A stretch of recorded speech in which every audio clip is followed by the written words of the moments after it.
দেখো এটা হচ্ছে তোমাদের 2023 সালের এএনএম জিএনএম এর প্রিভিয়াস ইয়ারের কোশ্চেন। না কোশ্চেনে কি বলা আছে, অ্যাকর্ডিং টু দ্য কোশ্চেনে একটা অ্যাঙ্গেলের ভ্যালু দেওয়া আছে। যে অ্যাঙ্গেলে লাইট রে ইনসিডেন্ট হচ্ছে সেই অ্যাঙ্গেলের ভ্যালু দেওয়া আছে 32 ডিগ্রি। তোমাকে বার করতে হবে what is the value of theta, মানে এই লাইট রেটা যখন বার হয়ে যাচ্ছে সেখানে কত অ্যাঙ্গেল ক্রিয়েট করবে।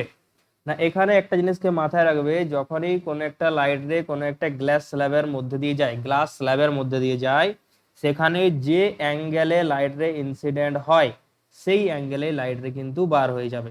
তাহলে এখানে কারেক্ট অ্যান্সার কত হবে, না স্যার 32 ডিগ্রি। যেহেতু 32 ডিগ্রি দেওয়া আছে ইনসিডেন্ট অ্যাঙ্গেল, সেহেতু কোন অ্যাঙ্গেলে লাইট রে বার হবে, না স্যার 32 ডিগ্রি। ওকে। আর 2023 সালের যদি তোমরা ডিটেল সলিউশন পেতে চাও ফিজিক্যাল সায়েন্সের যতগুলো কোশ্চেন সব কোশ্চেনের, তাহলে এই ভিডিওর কমেন্ট বক্সে যাও, সেখানে আমি লিঙ্ক দিয়ে দেবো, সেই লিঙ্ক থেকে তোমরা ইজিলি ভাবে সব ডিটেল সলিউশন পেয়ে যাবে। Got it? ওকে।